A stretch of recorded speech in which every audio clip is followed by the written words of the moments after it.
तुम ना जब किसी नए काम को शुरू करने के लिए बहुत सारी नई चीज़ें लाते हो, उसके पीछे खर्च कर देते हो ना 10-20 हज़ार 50 हज़ार रुपये, और बाद में ना वो बिल्कुल शांत पड़ जाता है और तुम्हारा वो पैसा भी लग जाता है, सब बर्बाद होता है, तुम्हारे घर के किसी कोने में पड़ा होता है।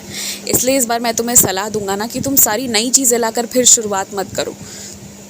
जो कुछ पुरानी चीज़ें मिल सकती हैं तुम्हें, जैसे कि कुछ उपकरण, कुछ मशीनें, कुछ कापी किताबें, तो ये सारी चीज़ें जो तुम्हें पुरानी मिल सकती हैं वो पुरानी ही लो और उसी के साथ शुरू करो। तुम कम पैसा लगाओ और फिर ना तुम्हें ज़्यादा तरक्की मिलेगी, क्योंकि ये मैंने तुम्हें देख लिया है। जब सब कुछ नया, नवेला, सुंदर, चमकता हुआ तुम्हें मिलता है, फिर तुम उसे किसी कोने में रख देते हो, तुम्हारा मन तुरंत भर जाता है।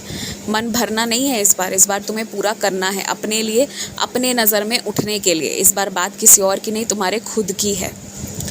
तुम अपना दूध जहाँ भी रखवाते हो ना घर में सभी के लिए ग्रहण करने के लिए, उसे ना ढककर अच्छे से रखवाया करो। दूध हो, जल हो, ये जो भी हो। और अगर तुम्हें लगे कि वो खुला रह गया है तो ना पियो, ना किसी को पीने के लिए दो। ये इस चीज़ का विशेष ध्यान रखो। फिर चाहे तुम्हारे पैसे बर्बाद हो रहे हो तो भी ये मत समझना बर्बाद हो रहे हैं। अगर उसे ग्रहण करने से किसी की तबीयत बिगड़ती है तो पैसे ज़्यादा बर्बाद होंगे। इसीलिए बेहतर यही रहेगा कि ढक कर रखो जो भी खाने पीने की चीज़ें हैं, और यदि गलती से खुला रह जाए तो फिर उसे कोई भी व्यक्ति ग्रहण ना करे। यही बेहतर रहेगा सभी के लिए। अब मौसम भी कुछ बदल रहा है तो इस हिसाब से तुम्हारे बगीचे में भी कुछ बदलाव होना चाहिए। कुछ पुराने फूल जो सूख गए हैं तो उस खाली गमले में तुम्हें कुछ नए फूल पौधे को अब ज़रूर लगाना चाहिए। कुछ फल सब्ज़ी भी तुम्हें रोपना चाहिए जो तुम्हें भविष्य में लाभ पहुंचाए। अब समय आ गया है प्रकृति की भी सेवा करने का। थोड़ा थोड़ा ये करो, तुम्हें इससे अत्यंत प्रसन्नता भी प्राप्त होगी। आज मुझे पता है तुम्हें अपने परिवार के साथ समय व्यतीत करके अच्छा लगा। किसी की कही हुई बात की पता नहीं फिर ये मौका कब मिलेगा या नहीं, ये तुम्हारे दिल में बैठ गई है। तुम्हारा इस पर कुछ ऐसा हो गया है कि तुम बार बार विचार कर रहे हो उस व्यक्ति ने ऐसा क्यों कहा।